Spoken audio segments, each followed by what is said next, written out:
Hi, I'm Matt Letizia and you're watching Vision Sport TV.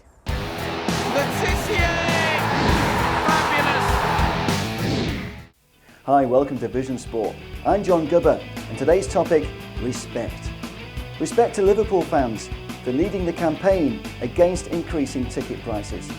Respect to Chelsea fans for the way they applauded their former hero Juan Mata on his return to Stamford Bridge with Manchester United. And respect to Leicester City for the way they made the doubters eat their words. It feels good.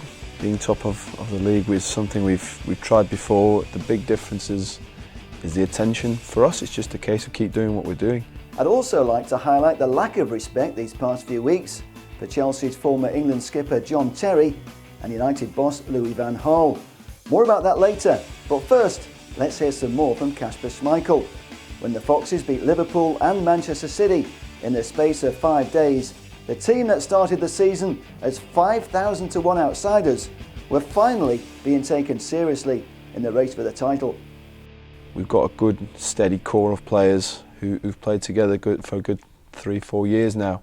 The unity, the mentality, the team spirit has just grown year by year, and you can go a very long way with that. Well, I for one would love to see the Foxes go all the way. And that would mean a loss of millions of pounds for our good friends at bookmakers. Hi, I'm Ryan Giggs. I'm allowed to talk now. You'll be hearing a lot more of me after the break.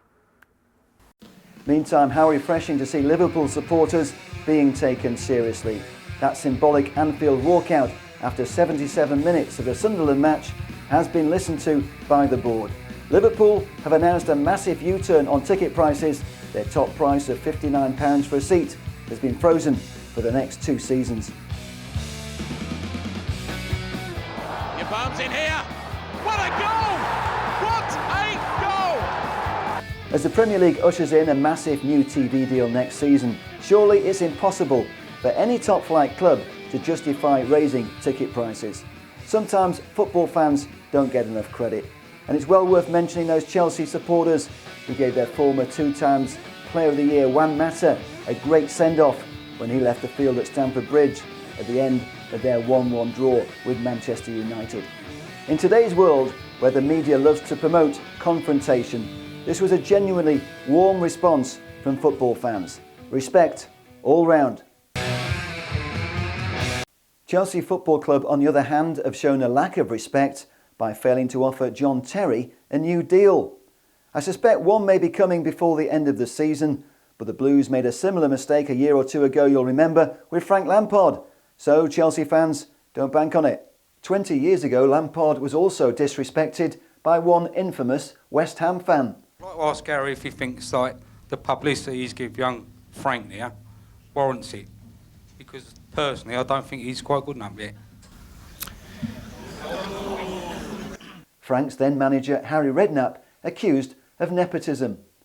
A hugely amusing encounter, now that history has proved Redknapp was spot on with his passionate prediction. I'm telling you now, and I maybe now didn't want to say this in front of him, but he will go right to the very top.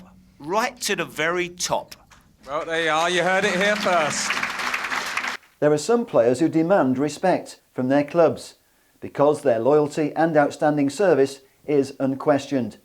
Take Ryan Giggs, for example, who served Manchester United as man and boy for the past 25 years. Last year, a lot was made of the fact that you were being kept in the shadows. You weren't sort of talking to the press, that sort of thing. Is this the season now where you're going to come out and be yourself? I'm not too sure. I'm leaving that to the boss, really. If he feels that I'm not ready to talk to the press again, then I won't talk to the press again. And if he feels I'm ready, then I will. And that brings me to the hottest topic of them all for the biggest club in the world. Who will be the manager at Old Trafford next season? The problem is the media don't care what the truth is. Too many these days peddle fiction, not journalism. And far too often the pressure the media exert does get managers the sack because the headlines do mobilise public pressure. That in turn makes more headlines, and that's why most clubs end up stuck in a never-ending merry-go-round. My view is don't be surprised if Louis Van Gaal does see out the full 3 years of his contract. Equally, if United don't finish in the top 4 and don't win a trophy either, the chances are the media and Jose Mourinho will finally get their wish. Personally, I'd like to see Ryan Giggs get the top job when Louis Van Gaal finally moves on, something I never anticipated 23 years ago when I walked on the hallowed turf with a youthful Giggsy after he signed his first ever boot deal with Reebok. Anything that helps to supplement Ryan's income and keep him with Manchester for as many years as possible, we're delighted with.